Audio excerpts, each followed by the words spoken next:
Hi students, my name is Pandika, a social studies educator at Study Room, and today we are going to cover a different chapter which is law and social justice. So before diving into the chapter, let's first recall what is a law and what do we mean by social justice. What is a law and what do we mean by social justice? Now after reading all the chapters of the civics, now you might know what is a law, but still we would just make a little recap of what is a law. Okay, so yeah, I was telling you that what are laws? So laws are basically nothing but rules and regulations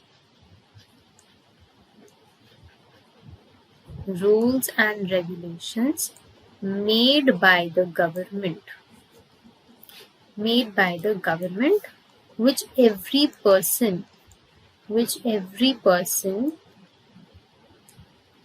has to abide by, right?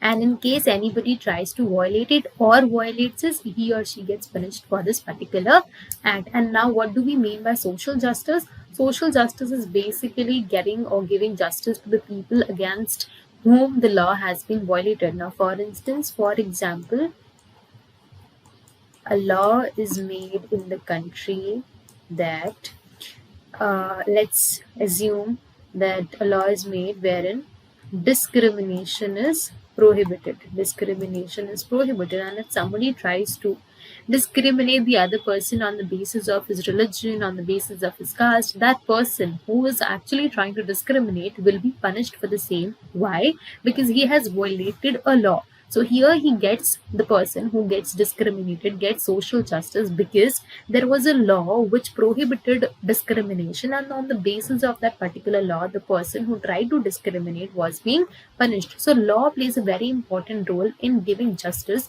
to the people against whom exploitation has been happened. Moving on. Okay, so here is a question which says, do we need a law on minimum wages? If yes, why do you think so? All right. So, do we need a law on the minimum wages?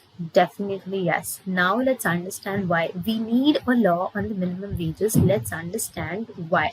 As we all know that India is a poor country. It is a developing country. It has poverty. And due to poverty, there is unemployment in the country. Now, what do we mean by unemployment? That many people do not have job. And because they do not have job, it has led to even more poverty. And because of poverty, there is unemployment. So both are interconnected to each other. Because there is no job for people to do, there are many people who are ready to do any job. And because of this reason, private companies, private industries have actually exploited these workers by giving them very low wage. Okay, now let me recap this, what all I have said. Basically, we all know that India is a developing country, and so there is poverty in our country, there is unemployment in our country. That means that people do not have job to do, right? People do not have job to do, which has led to even more poverty, due to which people are ready to do any job. And because industries know, factories know that there are some workers, there are poor sections of a society which do not have job and they're ready to do any kind of work.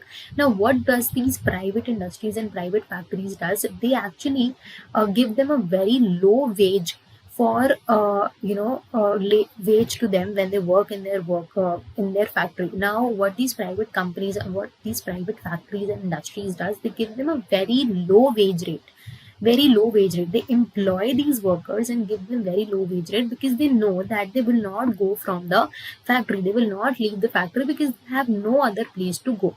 They actually make them overwork and give them very low wage rate. So this is how they are actually exploiting those workers, because they know that they're not going to go anywhere because there is unemployment in the country. They have no other job. It will be very difficult for them to seek another job in case that they leave this job. That is why they actually pay them a very less wage rate, because they know that they are not going to go anywhere, and by giving them less wage rate, they are also earning their profit. They ask them to overwork, and also they do not give them the money for doing that. They give them very less wage rate. So this is how they're exploiting the poor people. And in order to safeguard the exploitation of the poor section of the society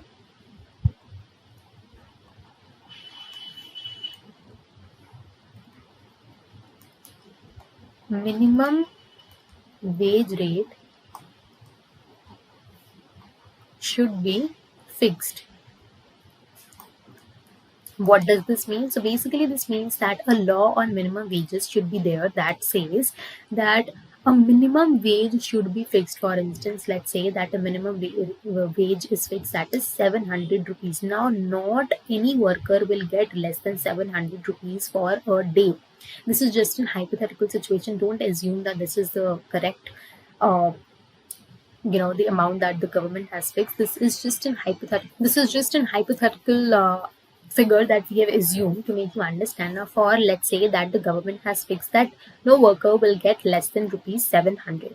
Now, this is a law that has been made by the government under law on minimum wages, that no worker will get rupees under rupees 700. And in case any owner of any factory or industry uh, pays under rupees 700, the owner of that factory would be punished for the same. Now, why, on which basis the owner of that factory will be punished? On the basis of the violation of the law, because the law has been made in the country that person, the owner of the factory, in case that they violate this law, they will be punished for the same. So they won't be able, so obviously they won't violate the law, they wouldn't go against the law, and that is why they will have to pay the minimum wage to the worker. So this is very important. This is very important because the private sector, the private industries, and the private factories are actually taking advantage of the situation of the country. They are taking advantage of the unemployment of the country, and they are actually giving very less wages to the vulnerable people of the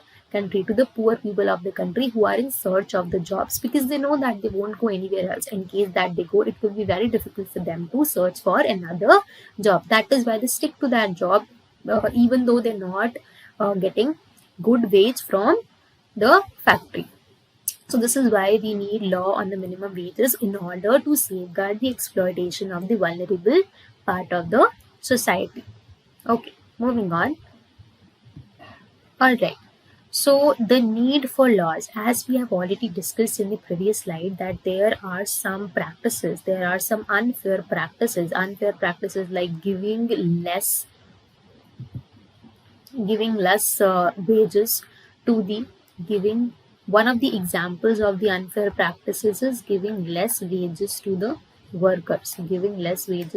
workers, and there are many more unfair practices like this is just one of the example. There are many more unfair practices like these which are happening in the country, and in order to safeguard the people against whom these unfair practices are being done, in order to safeguard those people from the exploitation, law has to be made. And if in case that there would be no law, obviously in case that there would be no law, how will we able to safeguard these people? If there will be no law, how will we actually stand for those people who are getting exploited? If there will be a law, we will be able to act on the people who have actually violated the law. We will be able to punish those people who have actually violated the law. And in case that we punish those people, they will also know from the next time that they do not have to violate the law. And so social justice will be provided in this way. So law is very important in order to safeguard the people who are getting exploited through these unfair practices which are happening in the country. Also, there are laws that protect producers and consumers in the market. Now, these consumer rights we have already discussed in one of those chapters about consumer rights. A little we have discussed. Not it was not a topic, but we discussed about consumer rights in one of the examples in the previous chapters. If you have watched the videos, so there are such laws which also protect the producers, the consumers, the workers. We'll discuss all that in the other slides of this chapter. For now, let's move on to the next slide.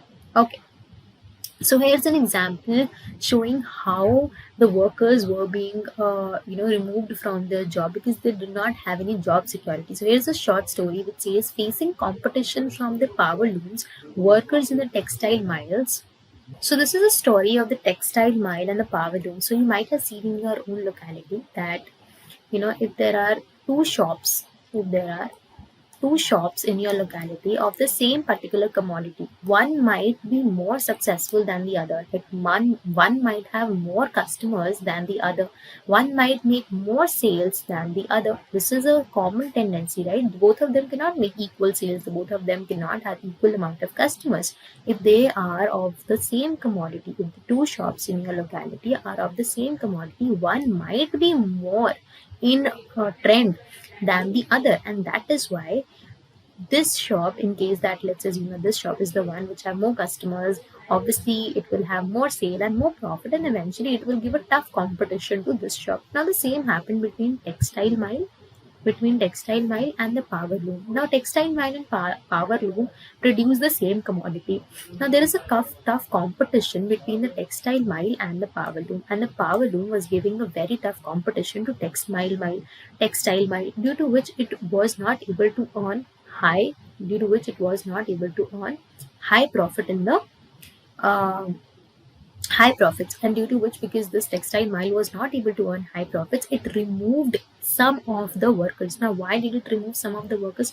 It is quite obvious that a shop or a mile, if not able to earn quite good profits, how will they able to manage all the expenses? How will they able to pay the wages to its own workers if they are not even able to sustain their own mile? If they're not even able to earn enough profit, how will they able to pay the wages to the workers? And so because of this reason, because they were facing a lot of competition from power looms, they removed some of the workers. Now it is quite obvious that if immediately, spontaneously, some worker would be removed from his or her job, will it be sustainable for him to find another job the next day? And we all know that workers sustain on the basis of their daily wage. They do not have any savings, they do not have investments, to be very honest, right? They're very poor and they actually sustain on the basis of whatever they get on the daily basis. And if you will remove a worker in this situation immediately, would it be possible for that person to find a job the other next day immediately? No, na.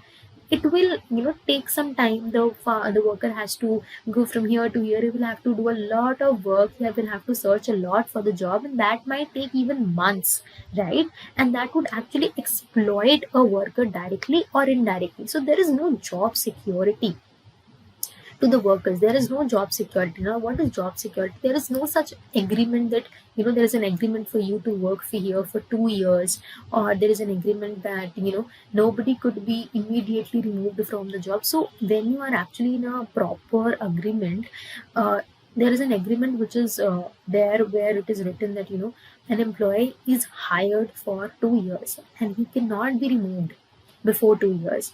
It is a tendency, it is a time duration under which he is hired in this company. So there is no some job security for these people. There should be job security that if you are hired for these 6 months and you cannot be removed within these 6 months, no matter what. And this will actually make them also understand that after 6 months I will actually have to find a new job, and they're already ready for it, right? But you cannot immediately remove someone from their job and ask them to do some other job. It will be so difficult for them, and that actually exploited many workers. This is a short story telling how workers get exploited because of no job security, because of low wages, because of, because their rights are being violated, because they're asked to work more hours than they are supposed to work. They are given low wages than they are supposed to be given. There is no job security. They are being removed immediately from their job and asked to find some other job, which are actually exploiting the workers. Okay. Enforcement of the laws. Now we understood that either there are no laws in the country, which is why the workers are getting exploited, right? Or there are laws in the country, but they are not being enforced properly. Now, what do we mean? Either there are no laws in the country, due to which the workers are getting exploited, or there are laws but they are not being enforced. Now what do we mean by that? They are not being enforced. Or either There are laws, but they are not being enforced in the country. Now, what do we mean by they are not being enforced in the country? That they are not being implemented in the country, and even though they are implemented, nobody actually checks whether they are being followed or not. And in case that you have made laws or have enforced the laws, you will actually have to check that in case somebody violates such laws, that person will be punished for the same. Now, a very simple example of this is that since many years there have been a law saying that it is compulsory to wear a seat belt while you drive. Right now, you might have heard this law often since many years, but since when do you know that you have been penalized for the same if you avoided this law? Since I guess from the last 1 or 2 years, when the accident started happening at a very high rate, the government made this law very strict that in case anybody violates this law, the person will have to pay a penalty for the same. Since many years, this law has been made in the country, right? That wearing the seatbelt is very important, and so it is a law that has been enforced in the country. It has been implemented in the country. The law was made in the country, but as it has been implemented since the last 1 year. How it has been implemented? That it actually made the laws very strict. That in case somebody violates, you will have to pay the fine, and everybody was actually asked for the fine. And so people also realize that yes, they actually have to follow the law. It is very important for them to follow the law. This is what enforcement of law is, that you make the laws so strict that the person actually realizes that in case that they violates this law, they will have to be they will be punished for the same, or they will have to pay a fine for the same. This is what enforcing the law is. You will just not have to make the law on the piece of paper and just for the sake. If you actually want to help the vulnerable part of the society, you will actually have to make a lot of efforts in the enforcement of those laws, and actually to take the responsibility whether those laws are being followed or not followed in the country. If you actually want to help the or protect the poorer sections of the society or the vulnerable section of the society. Moving on. Okay, the constitutional basis of the laws. As we all know that there are many laws, we have already discussed that there are laws which have not been enforced, due to which there is this exploitation, and sometimes there are no laws due to which there is exploitation. So there are some laws like right against exploitation, which is a law which has been made a law, but it was majorly enforced when the rate when the exploitation actually increased. Now, let me explain you how. Now, this right against exploitation says it prohibits labor under bondage or low wages. It says that no person could be forced to work in a factory, or no person could be forced to work under some particular wage rate. And it also says that no child below the age of 14 years can be employed in factories, mines, or any other hazardous employment. Now, let me tell you, this law has been made many years ago, but in 2011, according to 2011 census, it was actually reported that 2 million children, around 2 million children, were being forced to work. They were being forced to work around the age group of 6 to 14 and 14 to 8. All those children who belongs to this age group, they are either forced to work in the factory, or they are forced to work in some other occupation, but they are being forced to work as a worker, right? And so the Supreme Court amended the Child Act. They amended the Supreme Court after it realized that the exploitation has risen to a level which it wasn't supposed to be. So the Supreme Court actually realized, and it amended the Child Prohibition Act. The Child Prohibition Act, saying that any person who violates this law, any person forces a child who belongs to the age group of between 6 to 18.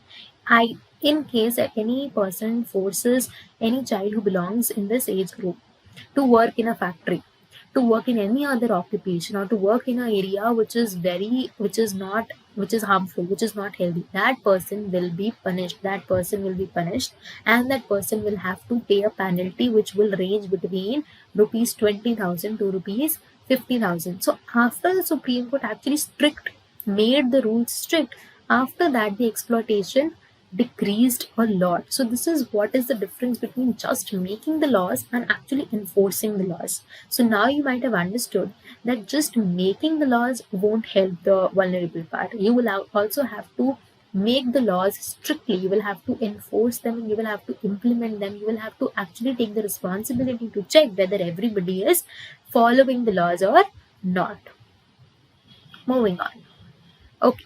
So, Bhopal Gas Tragedy. Now, you might have heard of this tragedy, but you don't know whether or how it took place and what were the consequences of this tragedy.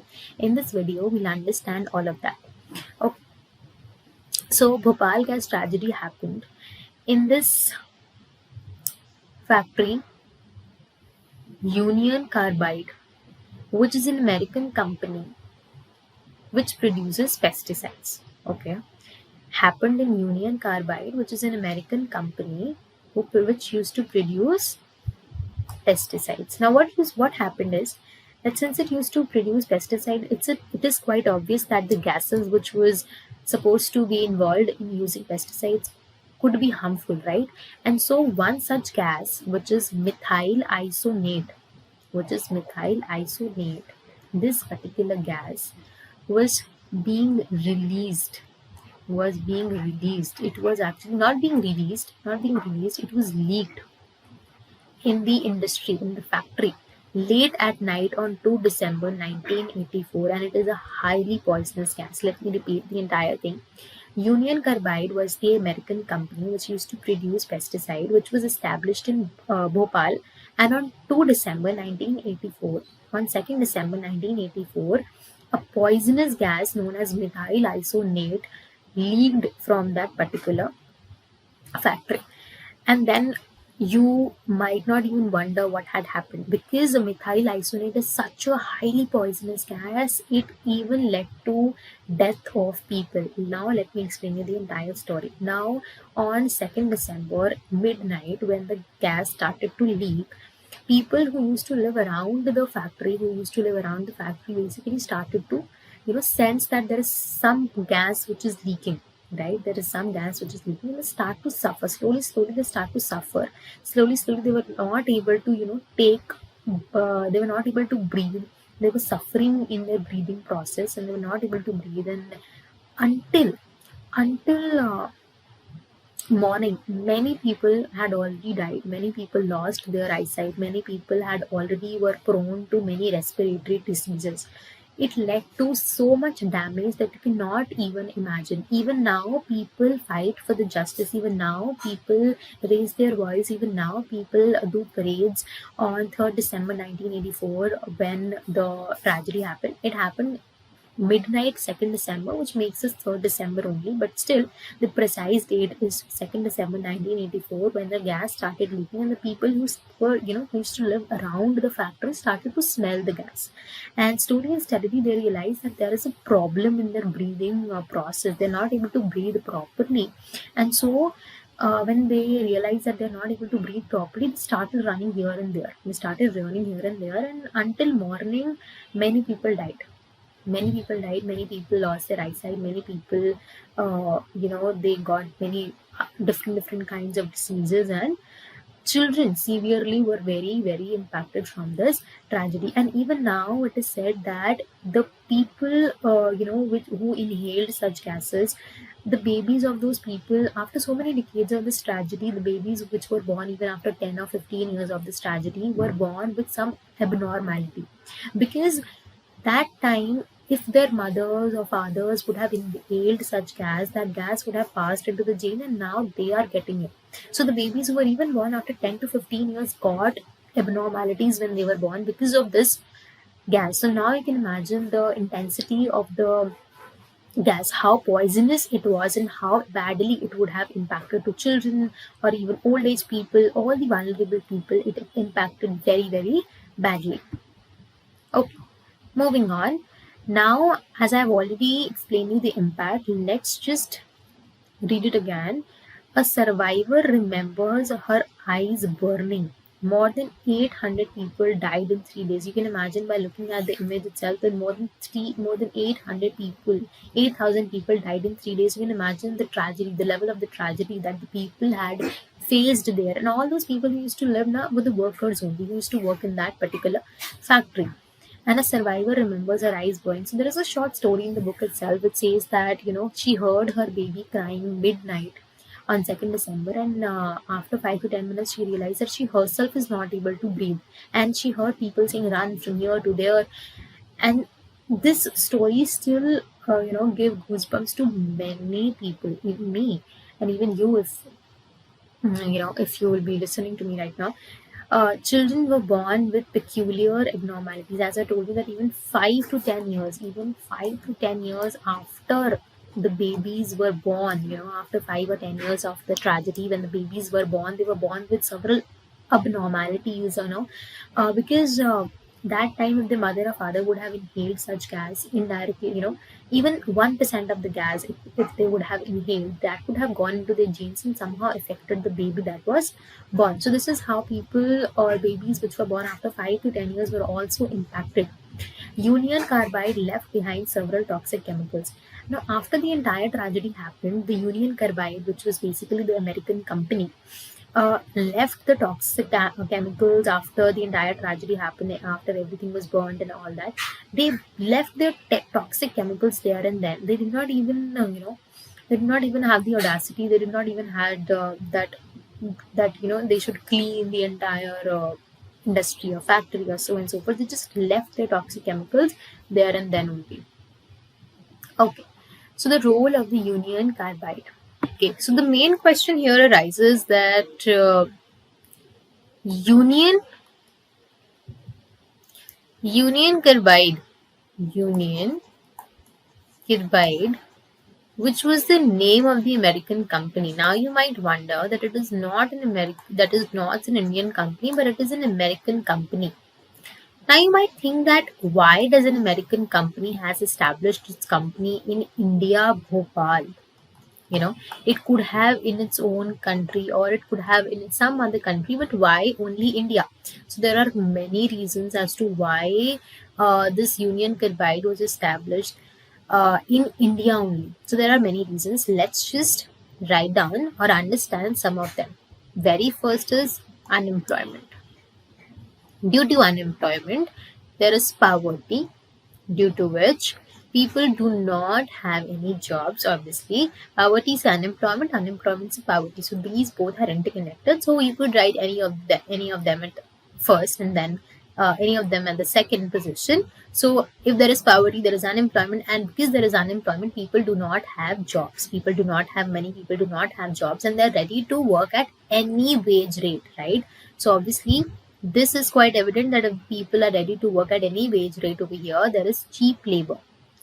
If the company now here can make a lot of profit because they're not, they're not bounded to give a certain wage rate to the workers. Workers are happy to take any wage rate. So obviously the labor is cheap over here because there is unemployment over here. There is no jobs, and people are, the workers are ready to do any job that they get. Obviously, the company would give low wage rates to make even more profits, to cut their cost and make even more profits, and that is why there is a availability of cheap labor in our country, because the workers are ready to work at any wage rate. So there is cheap labor in our country. That is why, in order to cut their costs, this American company established its company in India. So this is one of the reasons, and there are many more reasons.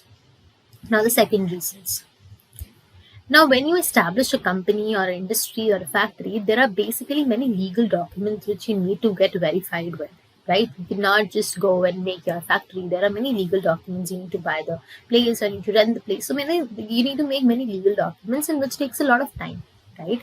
And a lot of money also. But in India, as we all know, there is corruption. If you give some amount of money to any officer, that officer would help you with the entire process, and you will be good to go in a very less time and less money as compared to what he would have or he would have to give, if he would have established his company in some other country or in America itself, so he would have to go through a lot of legal process, and then would have to, spend a lot of money as compared to what he spent in India. So there is a lot of corruption, so it is quite easier to establish an industry or a company in India. So this saves a lot of time, right? This saves a lot of time and money also. Now the third point here says, these are 2 points. And the third point says that, when you set up an industry, you need to take care of the safety measures. You need to give training to the workers who are supposed to work in the factory. So there is a proper training program which is related to the safety measures, which is supposed to be 6 months long. But what did this company did? They actually shortcut. They cut down the 6 months long program into a 15 days program. Now you can imagine the cost which would have been gone into giving a program training of 6 months long as compared to what cost they would have incurred in just 15 days. The difference is vast. And what is the amount of how much training would the workers itself would have received in 6 months, and what they might have received in 15 days. It is quite, the difference is quite vast. And that is why when this tragedy happened, if they would have got proper training in safety measures, they would know how to, from where to run or from where to go, or what measures were they supposed to take in case of emergency. They would have got all these training, because these training are supposed to be for the emergencies only, right? In case that there is an emergency, the training helps the workers in saving themselves and the factory also, right? So this training was actually shortcut or cut down to only 15 days. It was supposed to be 6 months long, but due to just, for the sake of just saving a little more money, the company decided to cut down that 6 months long training program to only 15 days, which actually cost a lot of money also, and it cost a lot of people also, because it led to more than 8,000 deaths. Okay. Because of these reasons, the company actually decided to not establish its company in any other country but India. We'll actually understand even more reasons in the upcoming slides. For now, just let's understand that because of the availability of the cheap labor, because of because in India there are no such laws which makes it compulsory for the owners of the factories or the companies to go for the particular legal process before setting up an industry, or there is no such law which says that the workers, it is compulsory for the workers to get the training in regard to the safety measures. So if there would be such laws in our country, obviously the factory owner would have to give the training, otherwise he would violate the law and he would be punished for the same. But there is no such law in our country. That makes it very easy for any company to get established in India, which also saves a lot of money and also saves a lot of time for the company owner, right? So these were the reasons why American company established in India. And when the entire tragedy happened, obviously many people were affected, and that is why they started coming together and they started raising their voice, and they demanded for a compensation of $3 billion. But now, you might not even wonder what did Union Carbide did. Union Carbide did not even accept it that it was their mistake. They just said that, okay, the gas might have leaked, but it is not their responsibility, or they have not done anything. But obviously they have done. They haven't taken proper safety measures. They haven't given the training sessions to its workers, which would have saved a lot of them. So it is their mistake, but they haven't till date accepted that it was their mistake. And out of the compensation of $3 billion, they still have not paid the entire amount. They have paid only $470 million out of 3 billion rupees that was being asked by the people and the Supreme Court. So this was what actually happened, and this was the role of the Union Carbide. Okay, moving on. The struggle for justice goes on. 3 decades later, people are still fighting for justice. They demanded Anderson, the UC chairman who faces criminal charges, be prosecuted. Now, even after 30 years of the incident of the tragedy, still people do parades. Still, there is a holiday on 3rd December every year. Basically, they're asking for social justice, but you yourself think if there are no such laws in order to safeguard the exploitation of the workers, on what basis the government will also give the social justice? If there will be laws, if the laws would have been exploited, obviously the government would have punished the chairperson of the UC, or would have asked for the penalty and so on and so forth. But if there are no such laws, on what basis will the chairperson of UC or UC will be punished? But still the social justice, or the demand for the social justice, still goes on after 30 years of the tragedy. Cost cutting by Union Carbide and other companies. Now in this slide, it's written how and why Union Carbide got settled or established its company in India only, because they actually found many ways in order to cut their cost and earn even more money in India. Now let's just recall whatever I have told you. Cheap labor, yeah, because there is cheap labor in India. It reduces a lot of cost. It reduces a lot of expenses, which actually make them earn even more money, right? So there is cheap labor. They will have to give a little less money to the workers, and so they will be able to earn more money. Cost cutting by dangerous means such as poor working conditions and lack of safety measures. Now, obviously, they first of all did not give proper training to its workers, that in case of emergency, how are you supposed to save yourself, and so on and so forth. Also, apart from this, they did not even themselves took proper safety measures. Now we understand what do we mean by safety measures in the other slide. UC safety system in Bhopal and West Virginia. Now, through this slide, we will actually understand what was the lack of safety measures. What was I saying when I said lack of safety measures? What was I actually trying to say? Now, let's understand through this slide. Now, the Union Carbide was established in India, as well as it was established in West Virginia also, that is in USA. So it is also established in USA, also it is established in India. It is established in both the places. And now let's understand what were the differences in the safety measures of both these places, and how can you say that there was a lack of safety measures in India. Let's understand that through this slide. Okay, so in Virginia, there is proper safety measures. How? There are proper warning systems, there are proper sirens, there are proper computer programming done in the factories, in the industries itself, that in case there is an emergency, the siren will actually start, right? If there is a proper siren, obviously it will start, the siren will automatically start if the gas will start leaking. The siren will catch it, right? It is technology and that is installed in the factories and industries, which is actually for the safety of the workers as well as for the industry. Now there is proper evacuation plans. That means that in case of emergency, there are proper evacuation gates, that in case of emergency, the workers are supposed to go from that gates or shut those gates. There is a proper evacuation plan in USA. But if you look at the safety measures of India, there is no evacuation plan. Also, there is no sirens. It's written that there are manual gauges.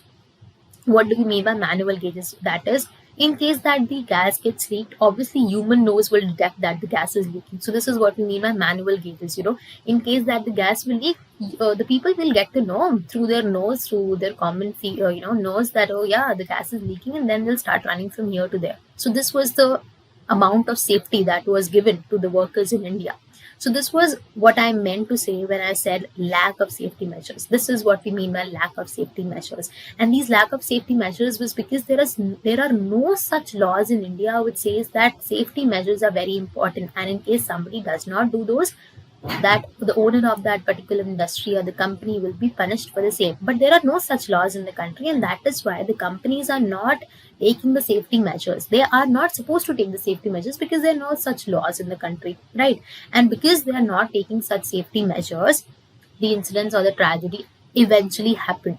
And because they know that they're not supposed to take such safety measures in India, obviously they cost obviously they have to spend a little less money in establishing the company and running the industry in India as compared to what they spend in USA, right? The cost actually cut down, and they're able to save their money and earn even more in India.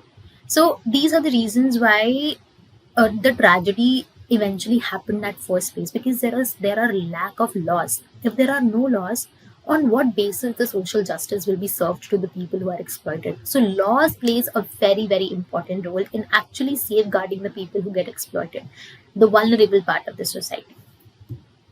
Okay, moving forward, reasons for such sharp differences. Now, what are the reasons that there are such sharp differences in terms of lack of in terms of safety measures in Virginia, in USA, and in India? What is the reason of these differences in both the countries? Now, with the very first reason speaks that there is high unemployment rate and workers are easily replaceable, exploitation of the workers' vulnerability. Basically all the 3 points say only one point, that because there is poverty in this country, because the people know that there is unemployment in this country, and that people know that people over here, the workers over here, do not have job, and they're ready to do job at any wage rate. That is why the private companies, that is why the private corporate, that is why the private industries are settling over here in India, because they get cheap labor, right? Because they know that we get cheap labor from India. That is why there is such a sharp difference. Also, there are no such laws in India which says that this is not allowed or this is allowed, or you're supposed to not uh, behave like this to the workers, or you're supposed to do a proper training program, or there are such laws which says that you're supposed to give proper evacuation plans. There are no such laws in India, and that makes a lot of difference, lot of difference from the lot of difference between USA and India, because there are proper laws in Virginia, there are proper safety measures laws in Virginia, there are proper wages laws in Virginia. That is why the workers of Virginia are not exploited, and the workers of India are exploited, because there are no such laws in India. There are no such laws which says that safety measures are very important, and in case that somebody does not take these safety measures, that person will be punished. They will have to pay penalty for the same. There are no such laws, and these are the reasons why there are such sharp differences. These are the reasons because the owner knows that in case that they does not even give the training for the safety program, they wouldn't be punished, because there is no such law, right? So if laws will be there, the person will be afraid that if they violate, they will be punished for the same. So laws plays a very, very important role. Second point says that workers are easily replaceable. Obviously, if you remove one person from the job in India, the other person is already ready, because people are actually seeking for job. People need job. So workers are easily replaceable in India. And third says exploitation of the workers' vulnerability, because the company owner know, because the company know that there are no such laws which will defend the worker. The workers are being exploited very badly. This is the reason why workers are being exploited, and this is the reason why the tragedy happened at the first place, because there was no such laws in India which actually safeguards the exploitation of the workers in India, and that is why the tragedy actually happened, right? Because the safety measures were not taken at the first place. The safety measures were not taken at the first place because the owner knew that even if he doesn't take the safety measures, nobody will actually ask him that why did not he take the safety measures. And that is why, in order to just cut down his cost from a few crores or a few lakhs, he did not took those safety measures. He did not need those evacuation plans, and that led to cost of so many people. Yeah. So I hope that you understood the video as of now. This brings us to the end of this video. We'll connect in the next video. By then, thank you so much for joining me on Study Room.